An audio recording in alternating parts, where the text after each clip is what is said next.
Ազգային ժողովի պետական իրավական հարցերի մշտական հանձնաժողովի նիստի օրակարգում մեկ հարց էր. պատիվ ունեմ խմբակցության ներկայացրած հայտարարությունը պետություն ազգային եկեղեցի հարաբերությունների ներկա վիճակի առնչությամբ։ Նիստը նախագահ քաղաքացիական պայմանագիր խմբակցության падգամավոր Արուսակ Ջուլակյանը հայտարարեց, թե հիմնական զեկուցող պատիվ ունեմ խմբակցության падգամավոր Հայկ Մամիջանյանը տեղեկացրել է հանձնաժողովին, որ ապրիլի 2-ից իրենց ներկայացած հայտարարության վերաբերյալ հանրային քննարկումներ են ընթանալու եւ խնդրել 2 ամսով հետաձգել հարցի քննարկումը։ Հանձնաժողովի գիտություն ընդունելով հիմնական զեկուցողի հայտարարությունը, նիստը հետաձգեց։ Քաղաքացիական պայմանագիր խմբակցության падգամավոր Արխազ Ղազարյանը պետություն եկեղեցի հարաբերությունների համատեքստում խոսեց նախօրեին Սուրբ Աննա եկեղեցում պատարագի ժամանակ տեղի ունեցած միջադեպից, երբ անկառավարելի երիտասարդը փորձեց հարձակում գործել վարչապետ Նիկոլ Փաշինյանի վրա։ Падգամավորի խոսքով այս ձեռագիրը նման էր կազմակերպված սադրանքի, որը հարձակում էր առաջին հերթին պետության վրա։ Նույնիսկ այն պահին, երբ որ իրենք եկեղեցուց արժեքներից են խոսում, հասկանում ենք ինչ վերաբերմունք ունեն մարդկանց նկատմամբ, հոգևոր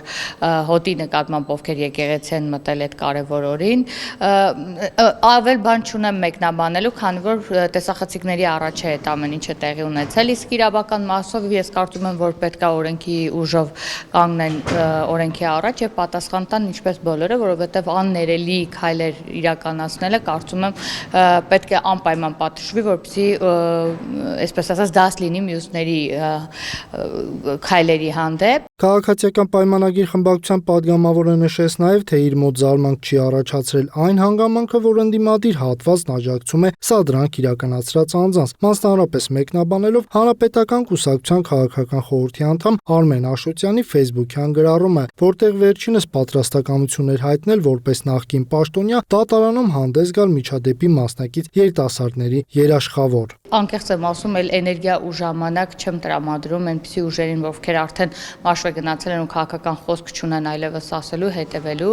Այդ թվին պատկանում նաև Արմեն Աշոտյանը եւ նրա թիմակիցները, Ռոբերտ Քոչարյանն ու նրա թիմակիցները, որովհետեւ եթե այսպես պատահաբար չհանդիպեմ, հաստատ ժամանակ ու էներգիա չեմ ծախսի իրենց հետևելու։ Անդրադառնալով նաև Սամվել Կարապետյանի եղբոր որդու Նարեկ Կարապետյանի գավառում արած հայտարարությանը, թե նրանք ընտրություններից հետո չեն պատրաստվում իրենց ստացած քվեները տալ Ռոբերտ Քոչարյանին, Արխազ Ղազարյանը նկատեց, որ իշխանությունը կարողանում է հաշվարկել ընդդիմադիր գործիչների հետագա քայլերը եւ նրանց այլևս թույլ չի տա մոլորեցնել հանրությանը։